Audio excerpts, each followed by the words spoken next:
குருவே சரணம், குருவே துணை. அனைவருக்கும் இனிய வணக்கங்கள். நான் உங்கள் யோகநாத் குருஜி. நாம் இப்பொழுது 2025வது புத்தாண்டு ராசி பலன்களை பார்த்து கொண்டு வருகின்றோம். அந்த வரிசையில் நாம் பார்க்கின்ற ராசி குறைவிலா செல்வம் உடைய கும்பராசி நேயர்களே.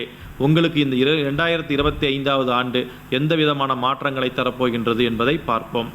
ராசிநாதன் என்று சொல்லக்கூடிய சனி பகவான் ராசியில் இருந்து 2ஆம் வீட்டுக்கு செல்கின்றார். அது நட்பு வீடு. அப்போ ராசிநாதன் 2ஆம் வீட்டுக்கு செல்லும் போது நமக்கு கட்டாயமாக இடமாற்றம் நடக்கின்ற சனி பகவான் நமக்கு மனமாற்றத்தையும் ஏற்படுத்தி கொடுப்பார், நமக்கும் இடமாற்றத்தை ஏற்படுத்தி கொடுப்பார், யோகத்தை தருவார், மாற்றத்தை தருவார். உடல் நலம் சுகமில்லாத கும்பராசியை சேர்ந்த அன்பர்களுக்கு கட்டாயமாக உடல் நலத்தில் நல்ல ஒரு தெளிவு ஏற்படுத்தி கொடுப்பார்.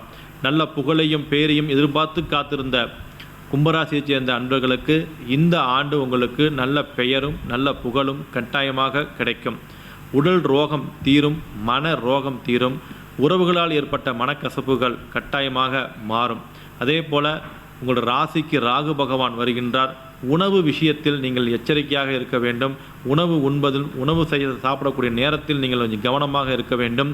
இரவு நேரங்களில் அசைவம் சாப்பிடுவதை தவிர்க்கப்பட வேண்டும். தேவையில்லாத உணவுகள் ஜங்க் ஃபுட்டுகளை சாப்பிடுவதை தவிர்த்துவிட்டால் உங்களுக்கு மிகப்பெரிய யோகங்கள் கண்டிப்பாக உண்டு. பணம் விரயமாவதை தடுக்கிறதுக்கான வாய்ப்புகள் அதிகமாக உள்ளது. கடன் பிரச்சனைகள் இருக்கக்கூடிய கும்பராசி சேர்ந்த அன்பர்களுக்கு கடன் பிரச்சனைகள் உறுதியாக நீங்கும். இந்த ஆண்டு கட்டாயமாக குடும்பத்துடன் ஒரு அற்புதமான சுற்றுலாவுக்கு செல்லக்கூடிய ஒரு ஆண்டாக இந்த ஆண்டுகள் இருக்கும். ஒரு கோவில்களுக்கோ மனசுக்கு பிடித்த இடத்துக்கு செல்லக்கூடிய ஒரு வாய்ப்புகள் இந்த 2025ஆம் ஆண்டு உங்களுக்கு கிடைக்கின்றது. அதை சரியான முறையில் பயன்படுத்தி கொள்ளுங்கள்.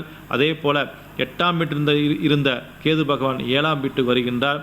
நண்பர்களிடத்தில் உறவுகளிடத்தில் கணவன் மனைவிக்குள் சிறு சிறு பிணக்குகள் ஏற்படும்.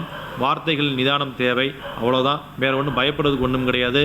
கும்பராசி மிகப்பெரிய யோகத்தை கட்டாயமாக ஏற்படுத்தி கொடுக்கும். வருட துவக்கத்தில் ராசிக்கு 6ஆம் வீட்டில் செவ்வாய் பகவான் நீச்சம் பெற்று வக்கரகதியாக இருப்பதால் பிப்ரவரி மாதம் முடிந்ததுக்கு அப்புறமேட்டு உடல்நிலை மாற்றங்கள் ஏற்படும். சொத்து வாங்குவதும் சொத்து விற்பதுக்கான பிரச்சனைகள் எல்லாம் நீங்கும். புதிதாக சொத்து வாங்கக்கூடிய யோகம் 2025ஆம் ஆண்டு கும்பராசிக்கு ஏற்பட போகின்றது. கும்பம் இருக்கிற இடத்தில் கட்டாயமாக ஒரு வளர்ச்சிகள் ஏற்படுத்தி கொடுக்கும் ஆண்டாக இந்த 2025 ஆண்டாக இருக்கும். துணிந்து செல்லுங்கள், துணிந்து முயற்சி பண்ணுங்கள், வெற்றிகள் உறுதியாக கிடைக்கும். கட்டாயமாக தொழில் துறையில் நீங்கள் முன்னேற்றம் அடைவதை கண்கூடாக பார்க்கலாம். தொழில் இருக்கக்கூடிய பேர் புகழ் நல்ல உயரத்துக்கு வரும். பல நல்ல மாற்றங்கள், பல நண்பர்கள்லாம் கிடைப்பாங்க. அதை சரியான முறையில் பயன்படுத்திங்க. இந்த ஆண்டு நீங்கள் செல்ல வேண்டிய தலம் அருகில் இருக்கக்கூடிய சிவ ஆலயத்துக்கு செல்லுங்கள். உங்களுக்கு முடிந்தால் ஸ்ரீரங்கத்தில் உள்ள ராமானுஜரை தரிசனம் செய்யுங்கள். ஒரு முறை மாதம் ஒரு முறையோ அல்லது 3 மாதத்துக்கு ஒரு முறையோ தரிசனம் செய்யுங்கள். கட்டாயமாக ராமானுஜர் வழிபாடு உங்களுக்கு ஏற்றத்தை தரும் என்று சொல்லிக்கொண்டு வேறு நல்ல பதிவில் உங்களை சந்திக்கின்றேன். நான் உங்கள் யோகநாத் குருஜி. நல்லதே நடக்கும், நல்லது மட்டுமே நடக்கும். நன்றி, வணக்கம்.